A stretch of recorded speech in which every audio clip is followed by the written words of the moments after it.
Les ha sido vendido un falso ídolo para evitar que hagan pedazos esta ciudad de corrupción, para que yo con mucha vergüenza construyera una mentira alrededor de este ídolo caído.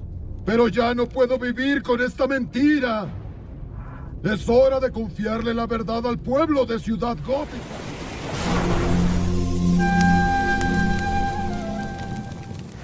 ¿Qué tal, amigos? Bienvenidos a los días de Noé. La primer gran mentira que fue sembrada por Lucifer surgió en Edén.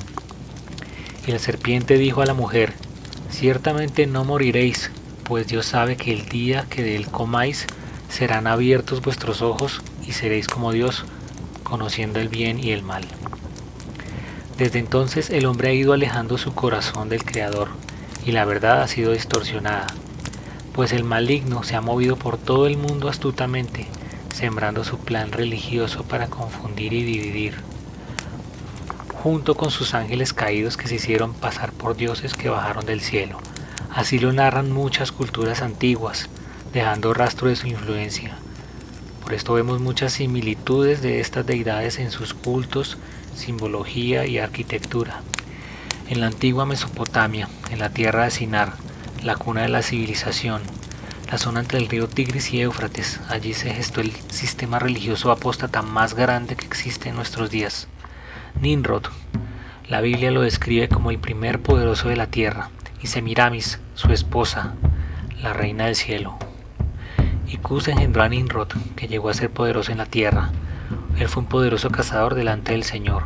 Por tanto se dice como Nimrod, poderoso cazador delante del Señor. Los textos bíblicos no narran mucho acerca de él, pero sí en otros escritos antiguos. Particularmente encontramos sorprendentes similitudes con la epopeya de Gilgamesh, un poema antiguo sobre un héroe mítico, el rey de Uruk, Erech en la Biblia, de 5.6 metros de altura, el doble del bíblico Goliat. Creo que Nimrod fue también de la raza de gigantes. Gilgamesh fue un guerrero feroz y un gran constructor, igual que Nimrod, el primer masón. Nimrod, bisnieto de Noé del linaje de Caín, según la creencia pagana murió joven, dejando viuda a su reina Semiramis. Al morir su espíritu voló al sol y de esa forma llegó a ser Dios Sol. Semiramis queda embarazada siendo virgen por el espíritu de Nimrod a través de un rayo de sol. Tiene un hijo llamado Tamuz, que es la reencarnación de Nimrod, cuyo nacimiento ocurre un 25 de diciembre. Semiramis al morir, su espíritu vuela a la luna, llegando a ser la diosa Luna, diosa de la fertilidad y sexualidad, conocida también como la reina del cielo. El culto al sol, a la madre y al hijo se expandieron a todo el mundo después de la caída de la Torre de Babel, adoptando otras formas y nombres de acuerdo a su idioma y cultura.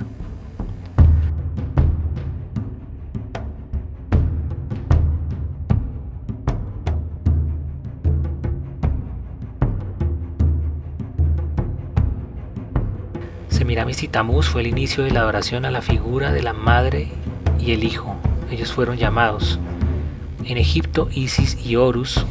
En Grecia, Venus y Dionisio. En Roma, Diana, Cibele y Atis.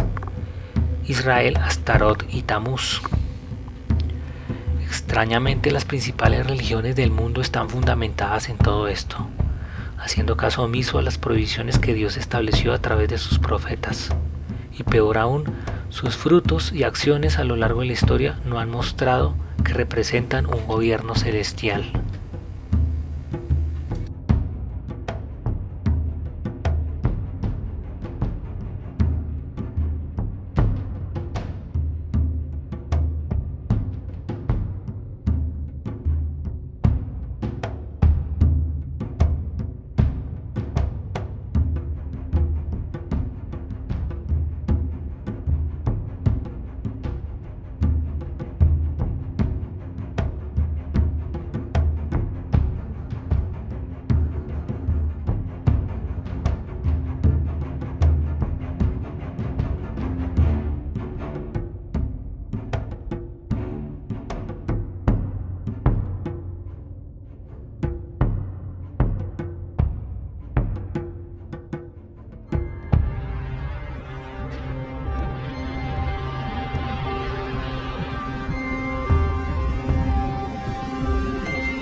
Después de la muerte de Salomón, el reino de Israel fue dividido, y las 10 tribus del norte fueron reinadas por una serie de reyes malvados. Las personas del reino sureño se hicieron conocidas como judíos por el nombre del reino de Judá.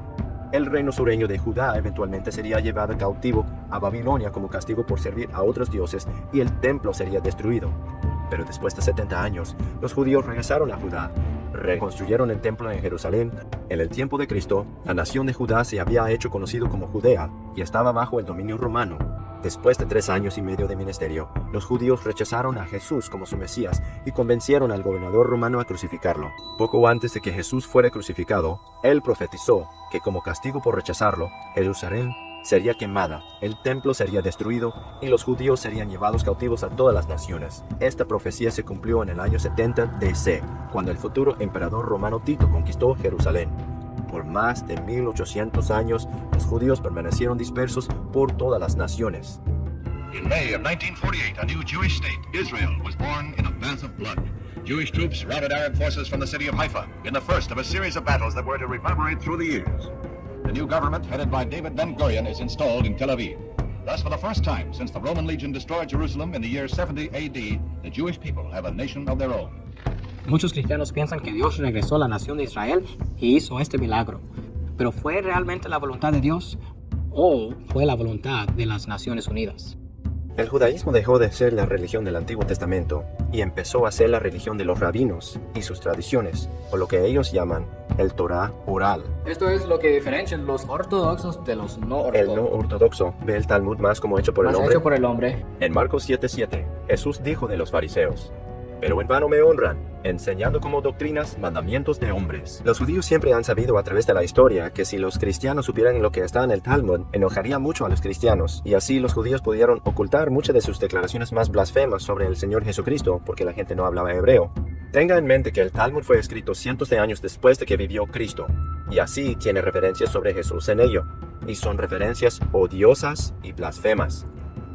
De acuerdo con el Talmud, Jesús fue el resultado de adulterio, el hijo bastardo de María y un soldado romano llamado Pantera. Él pasó su juventud en Egipto, donde aprendió magia negra, idolatría y hechicería. Existen judíos mesiánicos hoy día que quieren tomar el Talmud y hacerlo cristiano. El judío promedio cree que el Antiguo Testamento es un libro maravilloso de mitos e historias que tienen un buen significado. Y puedes entender el Antiguo Testamento únicamente si estudias el Talmud y el Kabbalah. A finales de 1800, la persecución de los judíos en Rusia y en otros lugares se intensificó, y muchos judíos empezaron a creer que su única esperanza para un futuro próspero sería poseer un estado propio. El británico señor Balfour escribió una declaración describiendo que debería de haber una patria para los judíos. Esto fue el comienzo de la migración más grande de decenas de miles de judíos de Europa, que se establecieron en Israel. La declaración Balfour era una carta escrita al señor Rothschild, así que para entender la declaración Balfour, tenemos que saber quién era el señor Rothschild. Money is power. Money is the only weapon that the Jew has to defend himself with. Meyer Amschel Bauer, nacido en Frankfurt, Alemania, en 1744, era un prestamista y orfebre en la calle judía, cuya tienda tenía un letrero enfrente con un hexagrama rojo en él. Eventualmente, él cambiaría su apellido a Rothschild, lo cual es alemán por letrero rojo. Rothschild pronto aprendió que prestar dinero a gobiernos y reyes era más lucrativo que prestar dinero a particulares. No solo eran más grandes los préstamos, sino que estaban asegurados por los impuestos de la nación. Meyer Rothschild tenía a 5 hijos, a quienes entrenó con las habilidades de la creación de dinero y los envió a las capitales mayores de Europa para abrir sucursales del negocio bancario familiar. You are 5 brothers. I want you each to start a banking business in a different country. La familia entera estaba impulsada por una codicia insaciable para la acumulación de riqueza y poder. Ellos secretamente financiaron ambos lados en varias guerras europeas, dominaron la banca europea y para mediados de los 1800 se habían vuelto en la familia más rica del mundo. Rothschild ayudó a fundar Israel y Rothschild siempre ha sido el respaldo de Israel. Aunque la declaración de Balfour se dio al señor Rothschild en 1917, no sería hasta 1947 que el plan para un Estado judío sería implementado. Tomarían los horrores de la Segunda Guerra Mundial para obtener la opinión pública detrás de crear un Estado judío en la tierra de Palestina. La Biblia nos dice muy claramente en Hebreos capítulo 4 que cuando ellos vinieron por primera vez a la tierra prometida con Moisés, no pudieron entrar a causa de incredulidad. Entonces 40 años luego, sus hijos quienes creían al Señor se les permitió entrar a la tierra prometida. Entonces luego, ellos adoraron a otros dioses. ¿Y qué hizo Dios? Él los retiró de la tierra prometida. Ellos fueron a Babilonia por 70 años. Entonces después de que se arrepintieron y se apartaron de sus dioses falsos, fueron traídos de vuelta a la tierra prometida. Entonces cuando lo rechazaron a Jesucristo, fueron retirados de la tierra prometida otra vez. Y entonces en 1947, ellos todos creyeron en el Señor Jesucristo y Dios los trajo de nuevo a la tierra prometida. ¿Eso fue lo que pasó? No. Así que si no fue el Señor quien los trajo de vuelta, entonces ¿quién sí los trajo de vuelta? Fue el espíritu de Anticristo quien los trajo de vuelta a la tierra prometida. Fue las Naciones Unidas quien los trajo de vuelta a la tierra prometida. La estrella de David, ¿de dónde viene ese símbolo? Ustedes rechazaron al Dios de la Biblia. Ustedes toman la estrella de 6 puntas, de su dios llamado Remphan y Chiun. Todos estos eran nombres para Moloch, el gran Baal, el gran dios del fuego, que es el diablo. Bélzebo, correcto, Bélzebo. Y estaban sorprendidos de esto. Si ellos solo leyeran su Antiguo Testamento, ellos sabrían eso. Cuando adoraban a un dios falso, tenían la estrella de Remphan como ícono y como símbolo. Nunca vemos una estrella de David en las escrituras, sino la estrella del dios falso Remphan. Y así sabemos hoy en día de que no están adorando al Dios verdadero, porque la Biblia dice, todo aquel que niega al Hijo tampoco tiene al Padre. El que confiese al Hijo tiene también al Padre. Si los judíos no creen en el Hijo, la Biblia dice que no tienen al Padre. Entonces, ¿a quién tienen? ¿A algún otro? ¿A un Dios falso? Cuando analizamos la fraternidad masónica de la masonería, su gran símbolo es G. ¿Ves la estrella de la brújula, que es una estrella estilizada de David? De hecho, tienen toda la estrella de David en muchos templos masónicos. ¿Por qué es eso? La masonería es un estudio del judaísmo y de la cábala. Para que el anticristo judío una a todas las religiones del mundo, el diablo debe convencer a la corriente principal del cristianismo a ver a los judíos como hermanos en la fe, a pesar de su rechazo y blasfemia de Jesucristo. Teleevangelistas tales como John Hagee ignoran las enseñanzas claras del Nuevo Testamento y aplican las promesas hechas a Abraham en Génesis 12, versículos 1 a 3, al Israel moderno, rechazador de Cristo. Cualquiera que mantenga una posición bíblica de que los judíos ya no son el pueblo escogido de Dios, se etiqueta por los medios como antisemita. No solo se está enseñando a los cristianos de hoy en día a ser pro-judío y pro-Israel, las doctrinas extrañas del Talmud y el Kabbalah también están trepando en las iglesias y se están enseñando como doctrina cristiana. Por ejemplo, muchos pastores usarán el término Shekinah como si fuera algo del Antiguo Testamento hebreo, cuando en realidad la palabra nunca se encuentra en la Biblia ni una sola vez. Cuando Jesús caminó en esta tierra, Él fue hombre, y Dios el Padre es masculino. Y así esta es una enseñanza blasfema del misticismo de la nueva era, de adorar a la Madre Tierra y al Espíritu Femenino y la diosa y la Kabbalah y la nueva era. De ahí es de donde proviene todo esto. This is the shape of the letter Shin, Hebrew alphabet Shin. Very interesting letter in the language. It's the first letter in the word Shaddai, the first letter in the word Shalom, first letter in the word Shekinah, which is the name of the feminine aspect of God. Live long and prosper. Imagine Sirach. Father of all, we now hold true. That's great. People don't realize they're blessing each other with this. That's great.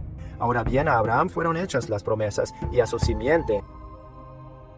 Así, de acuerdo con la Biblia, las promesas hechas a Abraham fueron hechas a Abraham y a Cristo. Y la Biblia dice en versículo 29, y si vosotros sois de Cristo, entonces simiente de Abraham sois, y herederos conforme a la promesa. De acuerdo con la Biblia, nosotros como cristianos, ya que seamos judíos o gentiles, somos herederos de las promesas hechas a Abraham. Aquellos hoy en día que están en el Medio Oriente, en la nación de Israel, ellos no están en Cristo. 99% de ellos no creen en el Señor Jesucristo. Por lo tanto, ellos no son la simiente de Abraham. Por lo tanto, Génesis 12, 1 a 3 no aplica a ellos. La gente dirá, bien, tenemos que apoyar a Israel si nosotros queremos la bendición de Dios para nuestra nación. Si usted cuenta los últimos 67 años de la historia de Estados Unidos, ¿encuentras la bendición de Dios en nuestro país? Nosotros legalizamos el aborto en 1940, que era de nuestra deuda en 1940, en comparación con ahora, que éramos comparados en ese entonces con lo que somos ahora. Usted no me puede convencer de que las bendiciones de Dios han caído en este país debido a una promesa de apoyar a un grupo físico de personas de alguna manera correlacionadas con las bendiciones de Dios.